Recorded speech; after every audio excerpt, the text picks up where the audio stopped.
안녕하세요. 한국항공우주연구원에 근무하는 이주희라고 합니다. 이렇게 만나 뵙게 돼서 반갑고요. 저는 항공우주연구원 우주탐사연구부에서 지금 근무를 하고 있고요. 주로 하는 일은 무중력 환경을 이용해서 여러 가지 실험들을 하는 그런 실험 장비를 개발하는 거, 또 달이나 화성 탐사를 위해서 임무를 개발하고 또 탑재체나 이와 관련되는 이런 연구를 진행을 하고 있습니다. 만나 뵙게 돼서 반갑고요. 오늘은 우주인과 국제우주정거장이라는 주제를 갖고 여러분과 이야기를 해보도록 하겠습니다. 자, 오늘 말씀드릴 차례는 지구와 태양계 그리고 유인우주 탐사의 역사에 대해서 먼저 말씀을 드릴 거고요. 그리고 우주인과 국제정거장 그리고 우주 실험에 대해서도 설명을 드리도록 하겠습니다. 이후 국내에서 진행되고 있는 유인우주 탐사 분야의 그 연구 내용도 소개를 해드리고 여러분들의 진로에 도움이 될 수 있도록 유인우주 탐사 분야의 어떤 연관성, 공학과 과학의 연관성 이런 것들에 대해서 설명을 드리도록 하겠습니다. 그래서 여러분들이 본 내용을 들으시고 여러분들이 진로를 선택하는 데 많은 도움이 됐으면 합니다. 자, 그럼 먼저 시작하도록 하겠습니다. 먼저 아름다운 지구에 우리들이 살고 있습니다. 그런데 이제 사람들이 하기를 우주와 지구의 경계는 어디일까? 이런 의문들을 갖고 많이 질문을 합니다. 지금 우측의 그림을 보면은 지구 천리안 위성이 촬영한 지구 영상이 있고요. 우측 중앙 상단에 한반도가 보이게 있습니다. 이 영상은 우리 한국항공우주연구원에서 개발한 천리안 위성으로 촬영한 영상이 되겠습니다. 자, 이걸 보면은 지구의 반지름은 6,400km밖에 안 됩니다. 태양계 전체에서 행성들을 비교하면은 그리 크지도 그리고 그리 작지도 않은 아주 적당한 크기의 이런 행성에 우리가 살고 있고요. 이 행성에서 가장 높은 산은 에베레스트 산이죠. 약 9km 정도. 그리고 이 지구를 도는 적외도 관측 위성은 약 300에서 1000km 내외에서 운영이 되고 있습니다. 그리고 지금 우측에 지구 영상을 촬영한 것처럼 통신이나 방송, 기상 관측용으로 쓰는 정지궤도 위성은 약 36,000km 상공에서 지구를 이렇게 관측을 합니다. 자, 그러면 이런 것들이 다양하게 운용이 되는데 우리가 지구하고 우주의 구분을 어디서 질까? 이제 학자에 따라서 조금 다르기도 합니다. 그렇지만 정설로 과학자들이 이야기하는 것은 여기 써 있는 것처럼 약 고도 100km 카르만 라인이라고 하는데요. 이 부분부터 지구하고 우주의 경계를 이렇게 구분을 하게 됐습니다. 보통 우리가 80km 정도부터 우주가 아니냐 이렇게 이제 미국 측에서 이야기하는 학자들도 있습니다. 그렇지만 현재로는 정설로는 이 100km 카르만 라인이 우주와 지구를 구분하는 경계선이다 이렇게 보시면 되겠습니다. 다음 슬라이드는 우리 태양계 그림 많이 보셨을 거예요. 태양계의 그 행성들과 태양의 모습을 보여주고 있는데 지구하고 우리 가장 가까운 천체 달이죠. 이 달과 지구의 거리가 약 40만 km 정도 됩니다. 평균. 그리고 지구부터 태양까지 거리는 여러분들이 다 아시는 1억 5천만 km. 이걸 환산하면 빛의 속도로는 약 8분, 그리고 로켓으로는 5개월, 기차로는 100년. 우리가 보통 우리 보폭으로 걸어서는 약 4천년의 시간이 걸리는 이렇게 아주 어떻게 보면 되게 멀고 또 한편으로 생각하면 되게 가까운 이런 거리에 이 태양계가 구성하는 태양과 행성들이 있게 됩니다. 그리고 우리가 스스로 핵융합을 통해서 에너지를 빛을 내는 이런 천체를 우리가 별, 항성이라고 이야기를 하죠. 그래서 이런 우리 태양계와 같은 가장 가까운 그런 별은 여기 보시는 것처럼 약 4광년의 거리에 있는 알파 센타우리라는 별입니다. 그런데 우리 태양계에서 보면은 이 지구가 8개의 행성과 태양이 있는데 아주 적당한 거리에 있어서 자연과 생명체가 공존하는 이런 아주 그런 위치에 있습니다. 그래서 사실 우리 지구가 아름답다고 표현을 하지만 여러 가지 이제 재난이나 재해 등도 있지만 그래도 역시 지구는 살만한 곳이다 이렇게 말씀을 드리고 싶습니다. 자, 그럼 이런 태양계에서 우리 인간들이 이 태양계의 지구를 벗어나서 다른 천체에 가려는 노력들이 많이 시도가 됐습니다. 그게 1950년대 2차 세계대전이 끝난 이후부터 시작이 됐는데요. 우주 탐사의 이런 경쟁을 불러일으킨 거는 그 당시 1950년대 공산주의 그리고 자유민주주의 이렇게 양쪽의 진영 대결로서 어떤 체제 경쟁에서 시작됐다고 이렇게 볼 수가 있습니다. 그래서 현재의 러시아, 옛 소련이 되겠습니다. 그래서 이 소련에서 1957년 10월에 스푸트닉이라는 인공위성을 처음으로 세계 최초로 만들어서 발사를 하죠. 그래서 그 당시에 물론 저도 태어나지 않은 시절이지만 우리 선배들이 이야기를 그 당시는 스푸트닉 CO4가 있었다 이렇게 이야기를 합니다. 그만큼 세계에 어떤 주는 충격이 대단히 컸었죠. 그래서 이것을 보고 공산주의를 대표하는 소련이 우주 경쟁에서 한 발 앞서가는 체제의 어떤 우월성을 증명하는 이런 시기가 됐었죠.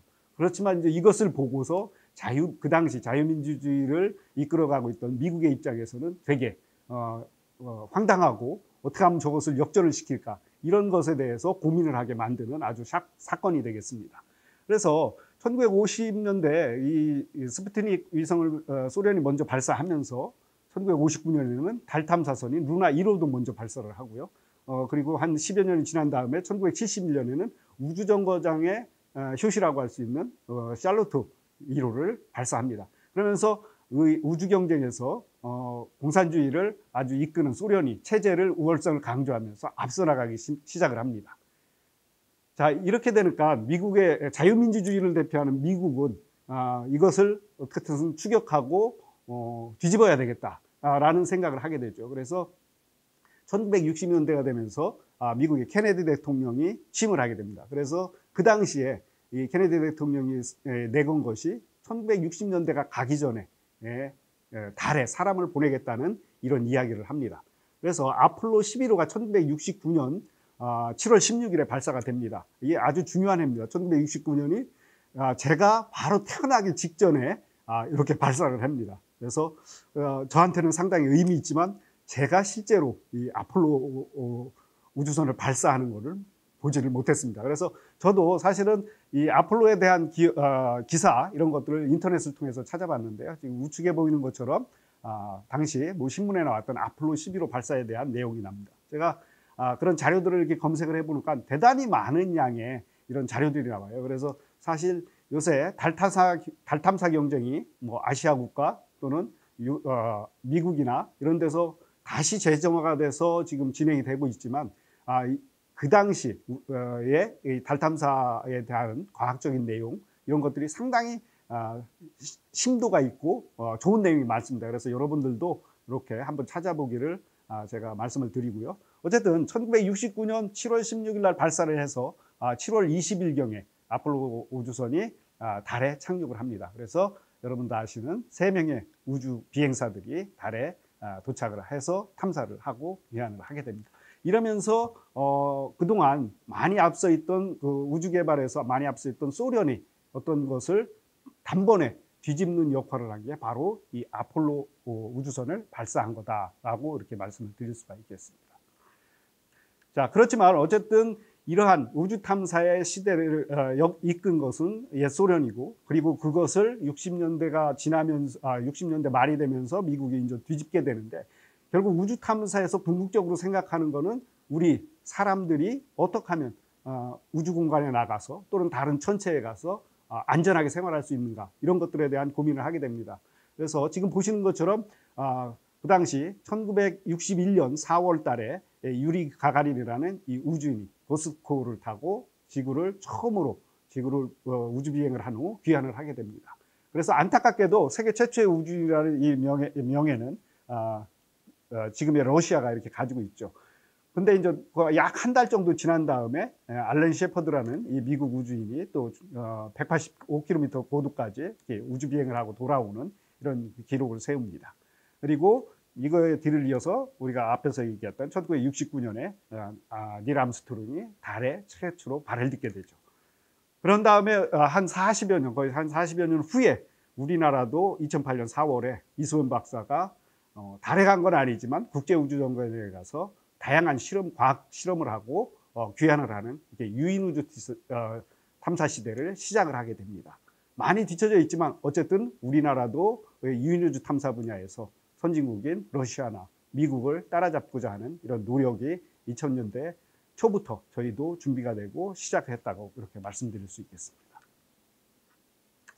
자, 이런 우주인들이 가서 결국 생활하는 곳이 지구 주변에 있는 공간에 머무르야 되는데, 그곳이 바로 우주정거장이 됩니다. 그래서 아까 말씀드린 것처럼 구소련에서는 샬로트라는 이 우주정거장을 1971년 처음으로 발사를 하게 됩니다. 그리고 이거 뒤를 이어서 미국도 소련이 발사했으니까 우리도 이걸 따라잡아야겠다. 73년에 스카이랩이라는 우주정거장을 발사를 하게 됩니다. 그리고 이것의 뒤를 이어서 미르라는 우주정거장이 뒤를 잇게 되는데요. 이제 시기가 바뀌어서 러시아를 이제 중간에 소련에서 바뀝니다. 그렇지만 1986년에 소련이 시작해서 96년까지 이렇게 건설이 됐고요. 실제 운영은 2001년까지 이렇게 진행이 됐습니다. 그래서 이런 우주정거장이 건설되고 독자적으로 러시아 그리고 미국 이렇게 진행되던 것이 1998년 2000년대가 막 시작하기 전에 이제 공산주의 체제가 붕괴하면서 결국은 이 미국하고 다른 서방 국가 그리고 러시아 등이 협력하는 형태로 진행이 되게 됩니다. 그래서 세계 16개국이 협력을 해서 국제우주정거장을 건설을 시작을 했고요. 현재 이것을 운영을 하고 있습니다. 그래서 이 우주정거장을 보면 1998년에 러시아의 여러 가지 이제 모듈이 중간중간에 결합이 돼서 우주정거장이라는 이런 큰 하나의 구조물을 형성하게 되는데 러시아의 자레아라는 모듈하고 지베지다라는 두 개의 모듈을 1998년에 발사합니다. 그래서 두 개를 도킹을 시켜서 우주정거장의 초기 모습을 갖춘 모습이 되겠고요.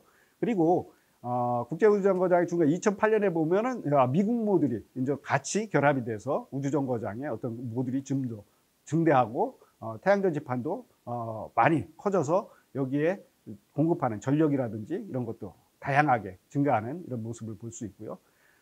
마지막으로 2011년에 고도 약 350km에서 약 90분 간격으로 지구를 공전하면서 운영이 되는 국제우주정거장이 완성이 됩니다. 그 크기는 거의 축구장만한 크기가 되겠고요. 지금 이것은 이때부터 2011년부터 본격적으로 운영이 시작돼서 2024년까지 운영이 예정되어 있습니다. 물론 중간에 2008년에 우리 우주인 이소연 박사가 이 국제우주정거장 러시아 모듈 쪽에 가서 다양한 실험을 하고 돌아온 그런 예가 있습니다. 그래서 이런 우주정거장을 왜 운영을 하느냐? 결국은 유인 우주 탐사를 하기 위한 어떤 안정적인 데이터를 확보하기 위한 그런 일환으로 우주 개발의 전초기주 역할을 하는데요. 이 인간의 우주 환경 적응성이라든지 그다음 여러 가지 생명 분야, 의학 분야, 물리, 화학, 지구과학 우주 관측 이런 것들 모든 분야를 통틀어서 지상에서 할 수 있는 연구를 무중력 환경인 우주에서 다양한 물리적 현상을 경험하면서 할 수 있는 이런 특성을 가진 것이 국제우주정거장이다 이렇게 보시면 됩니다. 2024년 이후에는 아마도 미국에서 상용화를 시킬 예정인데요. 이런 상용화를 하게 되면은 민간에서도 어떤 과학 실험을 하기 위해서 이용하기에 상당히 수월해지는 이런 시기가 될 거라고 생각을 합니다. 상당히 기대되는 그런 시점이 되기도 합니다. 자, 이런 국제우주정거장으로 가기 위해서는 소유주 우주선하고 우주왕복선 이런 것들이 국제우주정거장을 건설하는데 견인차 역할을 했어요. 근데 사실 러시아의 소유주 우주선 1960년대 개발이 시작해갖고 지금 현재까지 운영을 하고 있습니다. 근데 이제 장점과 단점들이 있는데요. 최대 3명까지 탑승을 할 수 있는 건 아주 단점입니다. 많이 실을 수가 없기 때문에. 그리고 한 번 사용하면 재사용이 불가능한 것이 아마 단점이라고 얘기할 수 있는데 안전성은 상당히 좋습니다. 그래서 1960년대 개발 초기의 사고 이후에는 인명사고가 한 번도 없이 현재까지 잘 운영되는 그런 안전적인 우주선이다 이렇게 보면 됩니다. 지금 여기 좌측에 보이는 소유주 라켓 안쪽 상단 부분에 하얀 부분 페어링으로 둘러싸여 있는데 이 안쪽에 소유주 우주선이 들어가 있게 됩니다. 그리고 미국에서는 1980년대부터 개발이 시작돼서 우주 왕복선 스페이스 셔틀이 이 국제우주정거장을 건설하는데 상당한 여러 가지 역할을 합니다. 이 국제우주정거장을 건설하는데 가장 큰 기여를 했다고 해도 과언이 아닌데요. 이 우주 왕복선은 많은 인원과 많은 물자를 한꺼번에 실을 수가 있어요. 그래서 사실 국제우주정거장을 건설하는데 큰 기여를 했지만 크고 작은 사고가 많이 있었습니다. 그래서 이제 단점이라고 볼 수 있고요. 그래서 1986년, 2001년 두 번의 우주왕복선 사고가 있어서 이 당시에 탑승했던 우주인들이 다 사망한 이런 사고가 발생을 합니다. 그래서 2011년 국제우주정거장이 완성된 이후에는 다 퇴역을 시켰고 현재는 스페이스X라는 민간 회사에서 개발한 크루 드래곤이 지난달에 개발이 돼서 발사를 성공적으로 하고 임무를 국제우주정거장으로 우주인들을 실어나는 임무를 성공적으로 수행한 바 있습니다. 자, 이렇게 해서 세계는 유인 우주 탐사를 진행을 하고 있는데 우리나라도 2000년대가 들어오면서 우리도 우주인이 나왔으면 좋겠다라는 이런 우주 개발상의 어떤 계획이 세워졌고요. 그래서 2005년, 그러니까 그보다는 사실 2000년대 초부터 뭐 기획연구라든지 이런 걸 통해서 유인 우주 탐사, 한국 우주인을 배출하는 게 그냥 가능한가 이런 것들을 연구를 했고요. 2005년부터 본격적으로 해서 2008년까지 우주인을 선발하고 훈련시키고 국제우주정거장에 가서 실험을 한 다음에 귀환하는 과정을 통해서 우리 우주인이 탄생을 하게 됩니다. 당시의 목표는 딱 두 가지였습니다. 이런 우주인 관련되는 우주인 선발 훈련, 뭐 우주실험 기술 등을 확보하는 게 하나의 첫 번째 목표였고요. 또 우주인을 통해서 우리 국민과 또 청소년들에게 어떤 과학 문화를 심어주는 확산시키는 이런 것이 하나의 목표가 됐었습니다. 그래서 18개의 우주과학 실험이 총 진행이 됐고요. 3개의 해외 협력 실험도 별도로 진행이 됐습니다. 보통 해외에서 보면은 우주인들이 처음 갈 때는 한 4-5가지 종류의 이런 실험들이 진행이 됩니다. 그런데 사실은 우리 이소연 박사가 큰 역할을 해줬습니다. 18가지에다가 해외에서 주문한 3가지 실험까지 함께 진행해서 아주 성공적으로 실험을 진행을 했습니다. 자, 다음 슬라이드 한번 보시죠. 이거는 우주인 선발 과정 중에서 무중력 환경에 얼마만큼 잘 적응할 수 있는지를 이 무중력 비행기를 이용해서 테스트하는 장면이 됩니다. 사실 우주인 선발에는 한 30여 가지의 종류의 한 다양한 테스트가 진행이 됐었습니다. 그리고 신체적이나 정신적, 그리고 후보자들이 갖고 있는 어떤 과학적 지식, 그리고 우주인들끼리 나중에 협업을 통해서 일을 수행할 수 있는 그런 협동심 등 이런 것들을 다 테스트하는 다양한 그 선발 과정이 진행이 됐고요. 사실 이제 선발 과정은 뒤에 이제 설명을 하는 이 우주인 훈련 과정을 잘 수행할 수 있는, 이해하고 수행할 수 있는 이런 사람을 뽑는 데 맞춰져 있습니다. 그리고 우주에서 성공적으로 우주 임무를 수행하는 사람이 어떤 사람인가 이런 것들을 고려를 해서 우주인 선발을 진행을 하게 됩니다. 자, 교육 훈련 과정을 보면 실제 이론 수업도 받고요. 이제 여기에 나오는 거는 뭐 전체를 제가 설명드릴 수는 없지만 이제 중요한 사항들을 말씀을 드립니다. 우주인들이 타고 가는 우주선에 대한 어떤 그런 훈련을 합니다. 그래서 지상에 똑같은 모컵 모형이라든지 또는 시뮬레이터를 놓고 이렇게 우주인 훈련을 진행을 하게 됩니다. 그리고 우주인들이 가서 생활하게 되는 국제우주정거장, 이거에 대한 훈련도 별도로 진행을 합니다. 그래서 이론 교육도 받고요. 실제 각 모듈에 어떤 것들을 기능을 하는 장비들이 있는지, 또 그거의 운영은 어떻게 하는지 이런 것들에 대한 그 실제 훈련도 진행을 하게 됩니다.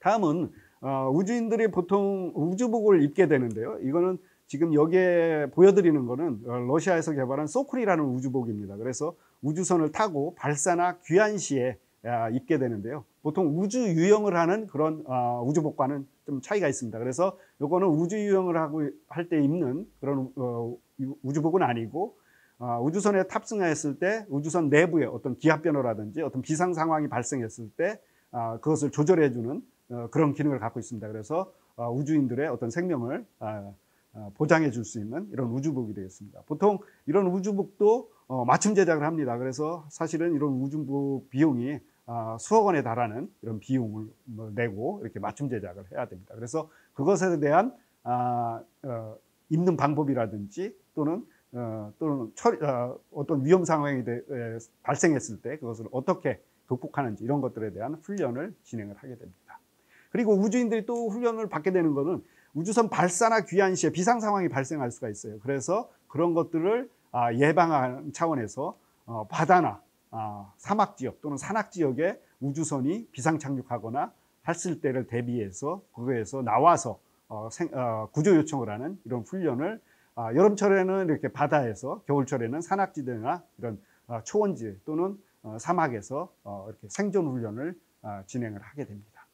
그리고 가장 중요한 건 사람이 가서 생활을 어쨌든 해야 되기 때문에 제일 중요한 거는 의식주 문제를 쉽게 해결할 수 있어야 되죠. 그 중에서도 우리가 먹는 거에 대한 반대작용으로 나오는 우리가 배설작용, 이것을 효과적으로 처리하는 훈련이 필요합니다. 그래서 지상에서야 우리가 이제 어렸을 때부터 학습된 걸로 자연스럽게 이렇게 할 수가 있지만, 국제우주정거장 같은 데는 무중력 환경입니다. 그래서 이 무중력 환경에서는 어떻게 둥둥 떠서 다닐 수는 없잖아요. 그래서 그런 것들에 대한 적응 훈련이라든지 또는 배변 훈련, 이런 것들을 별도로 받게 됩니다. 그래서 요 왼쪽에 보시는 것이 국제우주정거장에 있는 변기 그리고 소변기 이렇게 되고요. 그리고 중간에 보이는 것과 우측에 보이는 것은 이 소유주 우주선에서 간이용으로 쓰는 그런 대소변기가 되어 있습니다. 그래서 오른쪽에 보이는 이것은 실제 국제 우주정거장을 가는데 소유주 우주선이 가는데 이틀 정도의 시간이 소요됩니다. 그래서 그때 사용하는, 우주인들이 사용하는 그런 간이용 이런 대소변 장치인데요. 요거에 대한 훈련도 다 받게 됩니다. 그리고 우주인들이 가서 이제 먹고 하는 이런 음식을 이제 취식을 해야 되는데, 이런 것들에 대한 훈련도 별도로 합니다. 그래서 어떤 식수라든지 또는 음식 보관, 그리고 그 보관한 음식을 어떻게 조리해서 먹는지, 이런 것들에 대한 훈련을 하게 되고요. 오른쪽에 지금 10가지 종류의 우주 음식이 보이는데요. 뭐 볶음김치부터 고추장, 된장국 쭉 해서 10가지 정도. 이거는 2008년 우리 우주인 이소연 박사가 갔을 때, 우주로 갈 때 함께 가지고 가서 먹었던 음식입니다. 그래서 10가지 종류가 우리 식품을 연구하는 이런 연구기관, 그리고 국내 기업들과 해서 개발을 한 거고요. 당시 많은 인기를 끌었던 게 고추장이라고 합니다. 근데 이 고추장이 인기를 끌었던 이유 중에 하나가, 사실 이제 무중력 환경에 노출이 됐을 때 이런 미각이 사람의 이제 둔화가 된다고 합니다. 그래서 이런 자극적인 음식을 먹었을 때 조금 어떤 맛을 느낄 수 있는 그런 것들이 있었다고 합니다. 그래서 해외 우주인들도 이 고추장을 좋아했다고 이렇게 이야기가 있습니다. 다음은 우주인들의 어떤 발사 과정이에요. 그래서 2008년 4월 8일부터 4월 19일까지 발사해서 귀환하기까지 과정이 진행되는데요. 보통 소유주 로켓이 우주선하고 결합돼서 장착되는 것은 이틀 전에 이제 준비 과정에 들어갑니다. 그래서 이 우주선이 이제 발사대로 이동을 해 오면은, 우주인들은 당일날 준비가 돼 있으면은 호텔 앞에서 출정식도 하고 어떤 보고식, 이게 러시아의 어떤 그런 문화입니다. 그래서 그런 것들을 진행을 하고, 또 기자회견, 또 우주복 착용, 이런 것들을 쭉 하게 됩니다. 그리고 실제 이제 2008년 4월 8일 날 이 소유주를 탑승해서 발사하는 과정을 이렇게 그림으로 보여준 겁니다. 자, 2008년 4월 8일 날 가서 4월 11일 날 도착을 했고요. 그래서 우리 우주인이 기초과학 실험 13종류, 그리고 교육과학 실험 5종류, 그리고 해외에서 의뢰한 실험 종류 3가지, 이렇게 해서 총 21가지, 국내 18, 해외 3가지 이렇게 21가지를 진행하는데요. 지금 보시면 아시겠지만 식물 생장부터 해가지고 주로 어떤 생명하고 관련된 생명 이런 쪽에 관련된 실험이 상당히 많이 있습니다. 이유는 우리나라뿐만 아니라 해외에서도 결국은 우주정거장에서 생활하는 우주인들이 우주 환경, 무중력 환경, 그리고 극심한 온도차가 있는 그런 우주 환경, 또 태양에서 날아오는 고에너지 입자, 이런 것들이 물론 차폐는 되지만 어쨌든 열악한 환경에서 생활을 해야 되기 때문에 그런 거에 대한 어떤 적응성을, 안전하게 지낼 수 있는지를 초점이 맞춰져서 실험이 많이 되고 있습니다. 그래서 생명의학 쪽이 어떤 실험이 한 70~80%가 된다, 이렇게 보시면 되겠습니다.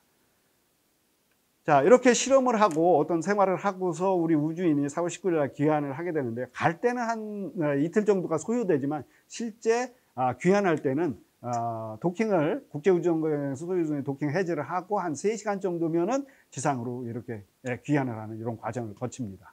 그래서 우리 우주인이 무사히 귀환해서 숙소로 가는 이런 과정이 있고요.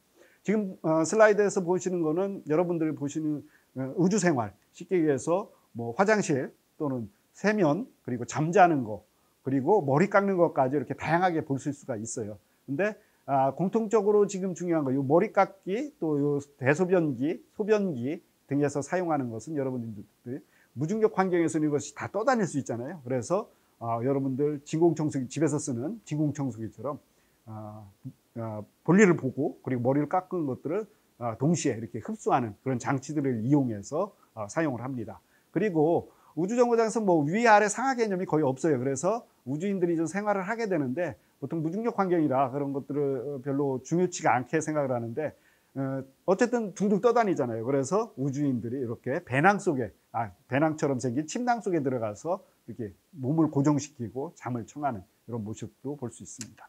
그리고 우주인들이 다양한 실험도 하고요. 그리고 어떤 운동, 특히 우주 공간에 나갔을 때 가장 영향을 받는 게 근육하고 뼈입니다. 그래서 사실 근육은 바로 우주 공간, 무중력 환경, 우주 공간에 노출이 되면은 바로 이제 약화되기 시작하는데요. 그래서 우주인들도 당일에 매일매일 이렇게 운동을 통해서 근육을 강화시키는 이런 과정을 거치게 됩니다. 자, 이렇게 돼서 우주인들의 생활을 아주 간략하게 제가 설명을 드렸는데요. 사실 유인우주 탐사 갈 길이 멀다고 생각할 수도 있어요. 그렇지만 우리가 우주 개발을 하면서 우주 기술이 지상, 우리 생활하는데 직접 활용되는 거, 뭐 여기 지금 그림에서 보시는 것처럼 나사가 개발한 자동 공기주 밸브라든지 또는 우주선을 만들 때 쓰던 특수 소재가 이렇게 댐퍼라는 걸로 해서 침대, 매트리스로 이렇게 변환하는 거죠. 그리고 경량 소재인 이 타이타늄이 골프채라든지 자전거 또는 테니스 라켓 이런 데 사용되는 이런 다양한 거 볼 수 있고요. 또 위성 항법도 무인 분야에서 쓰이는 것들이 이렇게 지상에서 우리 활용에 쓰이는 것을 볼 수 있어요. 그런데 더 중요한 거는 사실 예전에는 우주 기술이 지상 기술로 어떻게 활용될까라는 것들에 초점을 맞췄는데 요새는 지상에서 활용하는 기술도 어떻게 하면 우주에서 좀 더 좋은 기술로 활용할 수 있습니까? 그 대표적인 예가 뭐 3D 프린팅 이런 거가 될 수 있어요. 그래서 직접 가져가는 게 아니라 3D 프린팅을 통해서 우주에서 소모하는 물품들을 이렇게 만들 수도 있는 이런 것들이에요. 그래서 서로 상호작용을 하고 보완 과정이 있다 이렇게 보실 수가 있어요. 자, 다음은 간략하게 저희 이제 항우연에서 하는 이런 유인우주 분야 실험을 설명을 하도록 하겠습니다. 예, 앞에서는 유인우주 분야의 해외 사례 그리고 우리 우주인 배출 사업을 통해서 진행했던 내용들을 쭉 보셨는데요. 이번 장에는 항우연에서 지금 현재 유인우주 탐사 분야에서 우주인 배출 사업 이후에 진행한 그런 내용들을 간략하게 말씀을 드리도록 하겠습니다.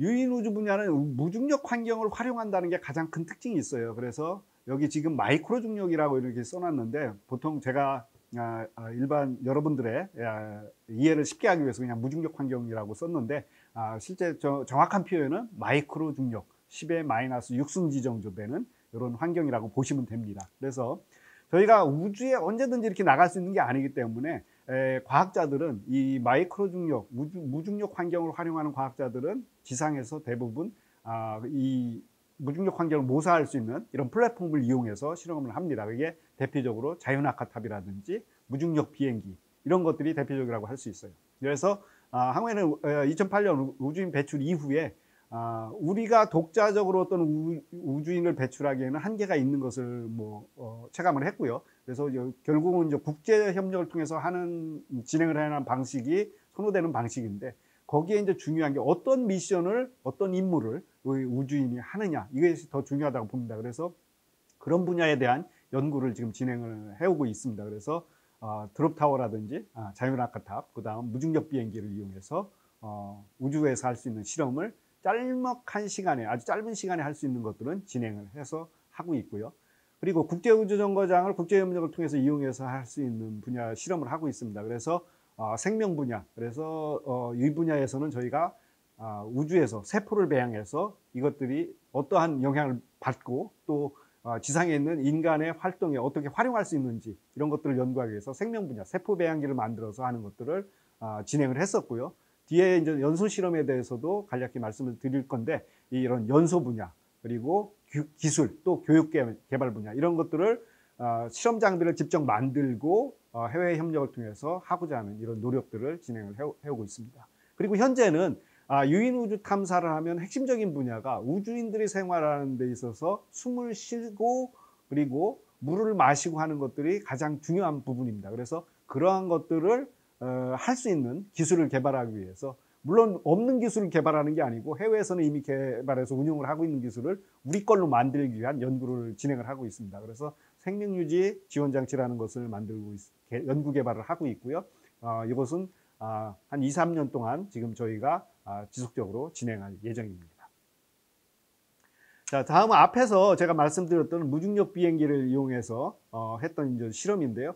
지상에서는 무중력 환경을 모사할 수 있는 방법이 자유낙하탑, 무중력 비행기 이 두 가지 정도가 있습니다. 물론 높은 곳에서 여러분들 놀이기구 타는 뭐 자이로드롭이라든지 바이킹 이런 것들을 타면은 급격하게 급강할 때 이 무중력 환경하고 비슷한 체험을 할 수가 있는데요. 어쨌든 이 무중력 환경이 시간이 길지가 않아요. 그래서 보통 한 무중력 비행기로 하면 20에서 30초 정도 그 안에 실험을 저희가 다 해야 돼요.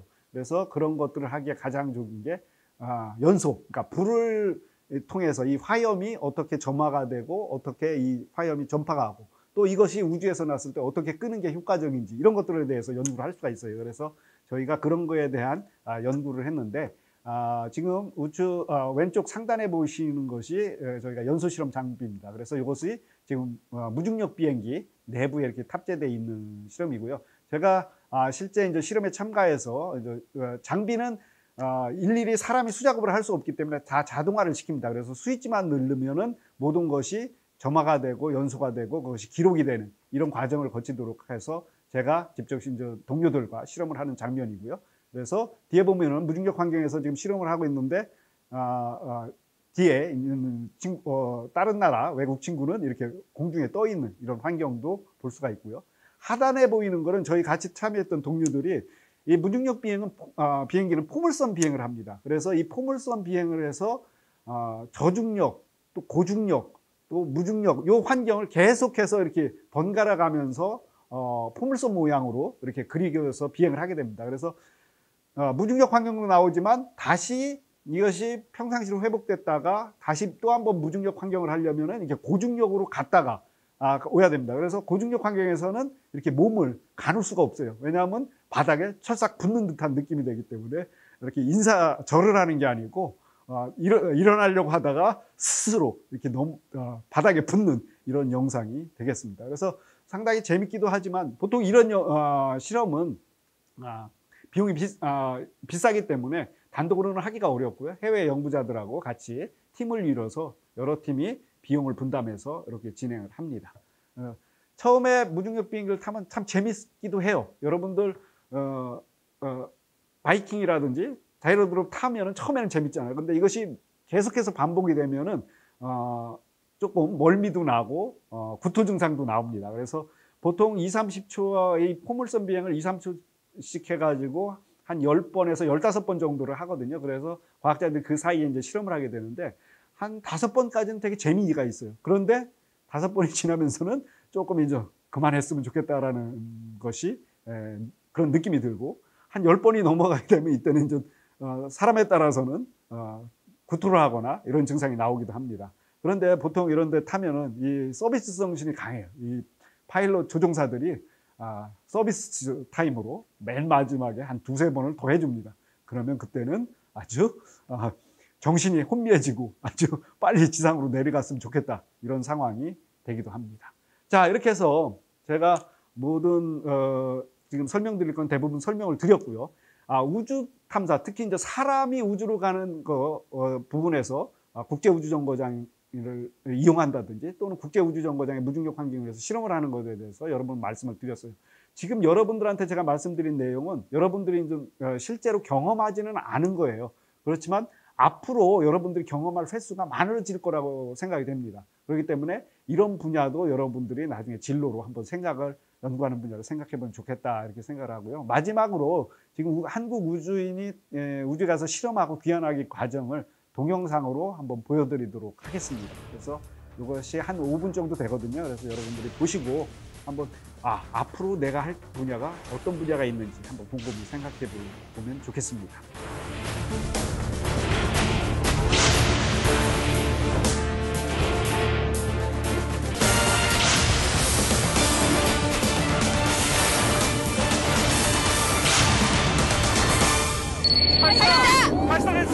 발사됐습니다.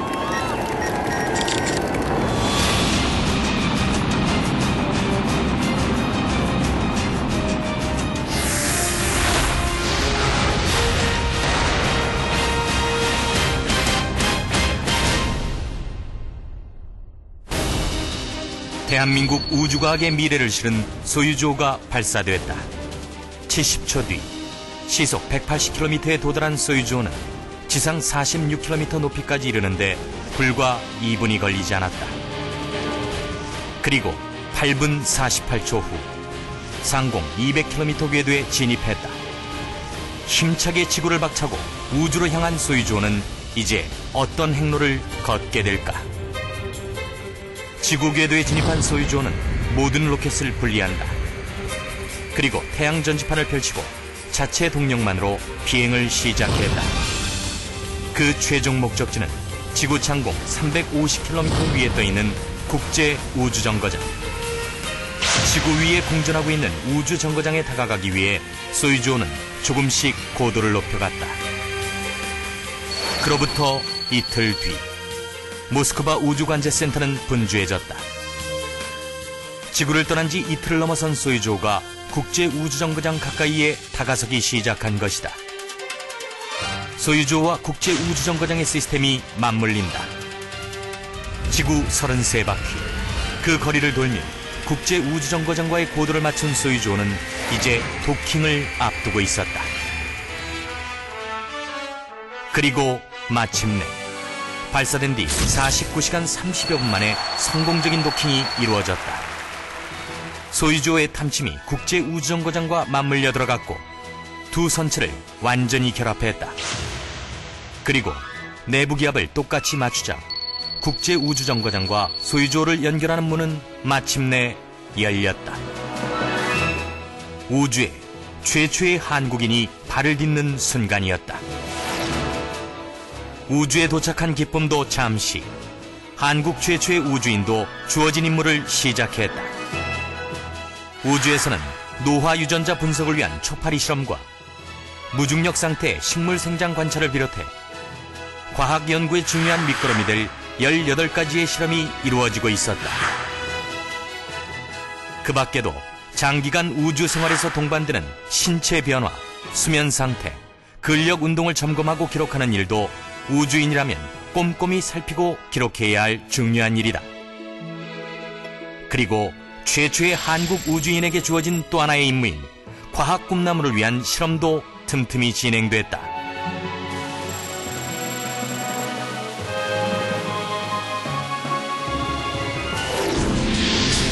실험과 역할에 빠져 지내는 사이 우주에서 예정된 열흘의 시간은 끝이 났다.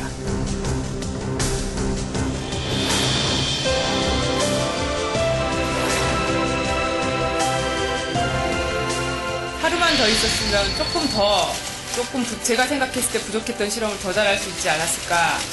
하루만 더 있었으면 더 멋진 영상을 찍어갈 수 있지 않을까 라고 얘기를 했더니 옆에 우주인이 6개월 있어도 마지막 하루에는 하루만 더 있었으면 하는 생각이 든다고 하더라고요. 이제 시작이니까 다음번에는 조금 더 11을 11일 같이 쓰고 11을 10년 같이 쓰고 올 수 있도록 준비하는 게 제 몫이 아닐까 생각이 됩니다. 한국 최초의 우주인은 그렇게 자신이 20년 전에 꾸었던 꿈을 실현시켰고 이제 다시 지구로 돌아오기 위한 준비를 시작했다. 국제 우주정거장으로부터 소유주호가 도킹을 해제하기 시작했다는 무선이 들어왔다. 이제 우주인들의 귀환까지는 앞으로 불과 3시간 남짓. 도킹이 해제되면 엔진이 점화되고 귀환선이 분리된다. 이제 곧 소유주호는 대기권에 진입할 것이다. 궤도 모듈과 추진 모듈을 분리해내는 등 모든 과정이 순조롭던 소유주호는 드디어 대기권으로 들어섰다. G포스가 딱 들어오는데 이게 크기가 장난이 아닌 거예요. 그러면서 시야가 쫙 없어지고, 그러니까 초점이 안 잡히죠. 수정체에도 G포스가 오니까. 소유주호는 탄도 비행 모드로 변경해 하강하기 시작했고 모든 우주인은 무사히 지구로 돌아왔다.